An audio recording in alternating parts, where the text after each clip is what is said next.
J.D. सैलिंजर की किताब the catcher in the राई का प्रोटैगनिस्ट होल्डन कॉलफील्ड हमेशा से ही एक रहस्यमय और दिल को छू लेने वाला किरदार रहा है। अपने पहले शब्दों से ही होल्डन पाठकों को एक ऐसी दुनिया में ले जाता है जो सिनिसिज्म और प्यूरिटी की तलाश से भरी होती है। उसकी कहानी सिर्फ एक कहानी नहीं है, यह टीनेज एंग्स्ट और निराशा की कच्ची सच्चाई को उजागर करता है। जैसे जैसे हम होल्डन के मन में उतरते हैं, हम एक कल्चरल सिंबल को खोजते हैं जो समय की कसौटी पर खरा उतरा है। किताब की शुरुआत होल्डन के पेंसी प्रेप में होने से होती है, जहां वह स्कूल और उसके लोगों की खुलकर आलोचना करता है। उसकी कहानी कहने का अंदाज अलग है, बोलचाल की भाषा और तेज। होल्डन किसी भी युग के डिसअफेक्टेड युवाओं की आवाज है।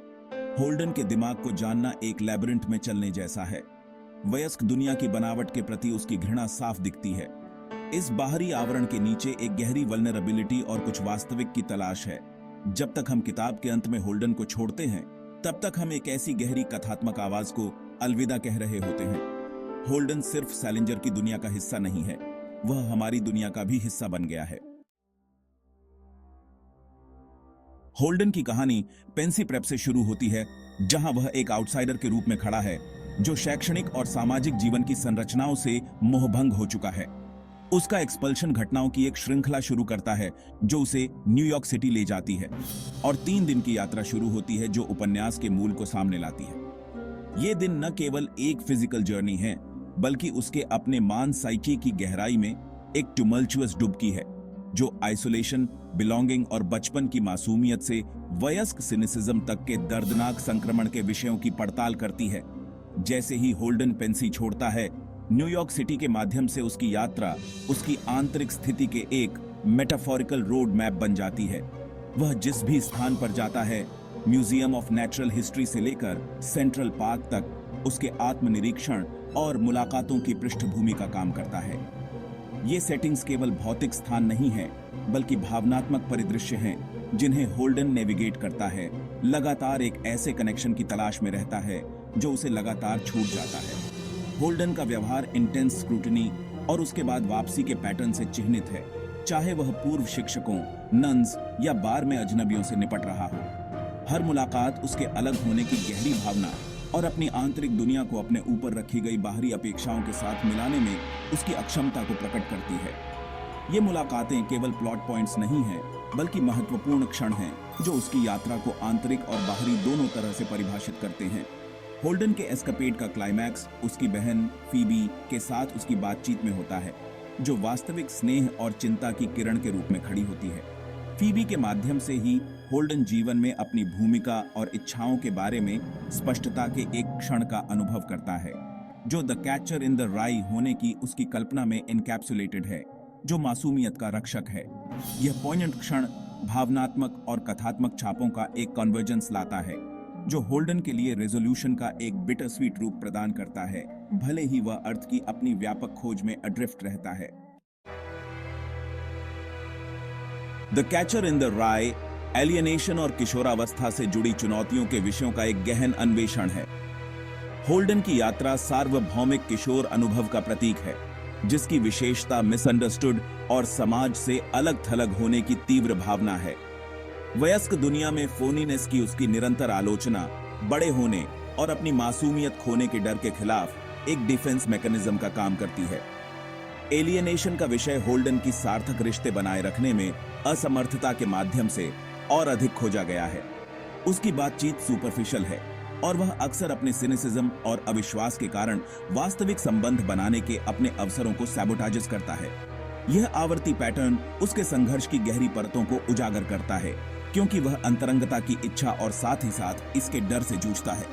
टीनेज एंग्स्ट एक और महत्वपूर्ण विषय है जिसे सैलिंजर ने होल्डन के चरित्र के माध्यम से कुशलता से चित्रित किया है। यह एंग्स्ट केवल विशिष्ट किशोर विद्रोह का उपोत्पाद नहीं है, बल्कि यह अस्तित्व के ड्रेड और डिस्प्लेसमेंट की गहरी भावना में निहित है।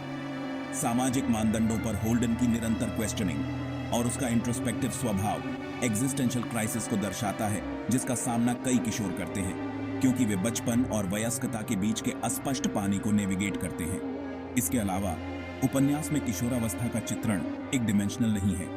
यह खुशी, भय, क्रोध और आशा की टुमल्चुअस भावनाओं को दर्शाता है जो किशोरावस्था को परिभाषित करती हैं। होल्डन के आख्यान के माध्यम से इन भावनाओं को व्यक्त करने की सैलिंजर की क्षमता उपन्यास को किशोरों और वयस्कों दोनों के लिए एक रेजोनेंट रचना बनाती है, क्योंकि यह इनर टर्मोइल और पहचान और अर्थ की खोज को प्रतिबिंबित करती है जो मानव अनुभव के लिए इंट्रिंसिक हैं। होल्डन कॉलफील्ड का भावनात्मक परिदृश्य दुहक, पुरानी यादों और प्रामाणिकता की एक अथक खोज के धागों से जटिल रूप से बुना गया है। उसका आंतरिक एकालॉग, जो विरोधाभासों और कच्ची भावनाओं से भरा है, एक ऐसे युवक की ज्वलंत तस्वीर पेश करता है जो साइकोलॉजिकल टर्मोइल के कहर में फंसा हुआ है। अपने मृत भाई एली के बारे में उसकी बार बार आने वाली यादें एक गहरे आघात को प्रकट करती हैं, जो पूरे उपन्यास में उसकी धारणाओं और कार्यों को रंग देता है। बचपन के प्रति उसके आइडियलाइजेशन और वयस्क दुनिया के प्रति उसकी तीव्र डिस्डेन में होल्डन की भावनाओं की जटिलता और भी उजागर होती है। यह डाइकोटमी उसके चरित्र के केंद्र में है, जो उसके कार्यों और उसके विश्व दृष्टि को चलाती है। फोनीनेस के उसके निरंतर संदर्भ केवल किशोरों के जजमेंट्स नहीं हैं, बल्कि सुपरफिशियलिटी और वयस्क इंटरैक्शंस की कपटपूर्णता के रूप में वह जो मानता है उसके प्रति गहरी फेल्ट प्रतिक्रियाएं हैं। होल्डन की भावनात्मक गहराई सबसे पॉइंटेंटली रूप से उसकी बहन फीबी के साथ उसकी बातचीत में प्रकट होती है। उसमें वह उस पवित्रता और मासूमियत को देखता है जिसकी वह रक्षा करना चाहता है, जिसका समापन राय का कैचर बनने की उसकी कल्पना में होता है, जो मासूमियत से गिरने के खिलाफ एक संरक्षक है। यह मेटाफोर न केवल होल्डन के मानस इंसाइट प्रदान करता है, बल्कि मासूमियत के अपरिहार्य नुकसान पर एक महत्वपूर्ण कमेंटरी के रूप में भी कार्य करता है, जो बड़े होने के साथ आता है। होल्डन के चरित्र की भावनात्मक अनुनाद ही उसे इतना सम्मोहक और रिलेटेबल बनाती है। उसके संघर्ष, हालांकि अक्सर सिनिसिज्म में वेल्ड होते हैं, वयस्कता के संक्रमण के दौरान अपनी भावनाओं का सामना करने और उन पर बातचीत करने की जटिल प्रक्रिया का मिरर है। होल्डन के माध्यम से सैलिंजर पाठकों को अपनी भावनात्मक यात्राओं और एक भ्रमित दुनिया में अपनी पहचान खोजने और बनाए रखने के लिए सार्वभौमिक संघर्ष पर विचार करने के लिए आमंत्रित करते हैं।